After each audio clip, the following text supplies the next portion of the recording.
If that doesn't bring in the raw recruits ready to sign on the dotted line, nothing will. John 14:12 says, "Verily, verily, I say unto you, he that believes on me, the works that I do, shall he do also. And greater works than these shall he do, because I go to my Father." Unquote. Believers are promised powers more potent than those of Jesus himself. If your deeds can exceed those of Jesus himself, then you have obtained a position comparable to or exceeding that of God himself, because Jesus is allegedly God. These are promises made to all those who adopt Jesus Christ as their personal Savior and become adherents to the faith. Unfortunately, this whole theory comes crashing to the ground when believers become aware of the fact that they can't do any of the acts promised. When they try to put these promises into effect, as millions have done through the ages, they soon realize that they've been victimized by a cruel hoax. They can't perform deeds exceeding those of Jesus. They can't move mountains. And they can't do much of anything, or anything for that matter, that would normally be impossible. In fact, they can't do anything that's astounding. Not only are their powers not enhanced, but many have paid with their lives to learn that they have been duped. The most famous of all verses promising believers supernatural powers are found in the book of Mark and provide one of the most readily accessible tests for the Bible's truthfulness. Mark 16:17-18 says, "These signs shall follow them that believe. In my name they shall cast out devils. They shall speak with new tongues. They shall take up serpents. And if they drink any deadly thing, it shall not hurt them. And they shall lay hands on the sick, and they shall recover." Unquote. Even today, Americans occasionally die because they actually took these verses seriously. Unfortunately, all too often, children have paid the supreme price for their parents' stupidity, and the courts have had to step in order to restore sanity to this whole situation.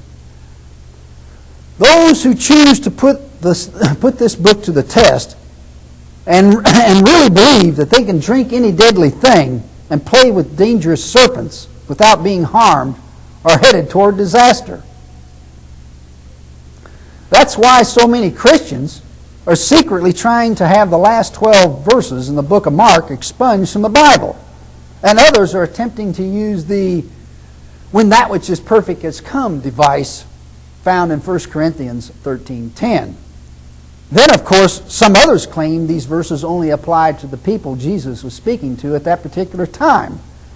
In response to this latter defense, the Jewish scholar Gerald Siegel was 100% correct when he said on page 260 in his book entitled "The Jew and the Christian Missionary," quote, "According to this passage, the true Christian can cast out demons, speak with tongues, pick up serpents, drink any deadly thing, and heal the sick. These are promises made by Jesus to all the faithful, and not only of his generation, but of all generations. The Christian," his Messiah informs him, "possesses the ability to bring all of these miraculous deeds to pass. The formula for success is simple: believe. But can the Christian actually perform these miraculous deeds? Of course not," says Siegel. Yet everyone who believes Jesus is the true Messiah has been guaranteed by Jesus the power to cast out demons, speak in tongues, pick up serpents, drink any deadly thing, and heal the sick. Unquote. The verses in the 16th chapter of Mark provide one of the most easily seen refutations of that fraud known as the Bible. No one engaged in a confidence scheme wants their products to be exposed to the public eye. It's just not done willingly. And the book of Mark creates that kind of unwanted exposure by providing one of the few places where the Bible's truthfulness can be immediately tested. The number of sick people on whom hands have been laid in a futile attempt to heal the sick by trusting in the Bible's validity is astronomical. Faith healers and adherents to the 16th chapter of Mark and the 5th chapter of James are nothing more than charlatans preying upon those who have either tried all else or can afford nothing else. After all, most people don't pray when they're on their knees, but only when they're on their backs. As George Bernard Shaw correctly stated, common people don't pray, my friend. They only beg. That completes our presentation.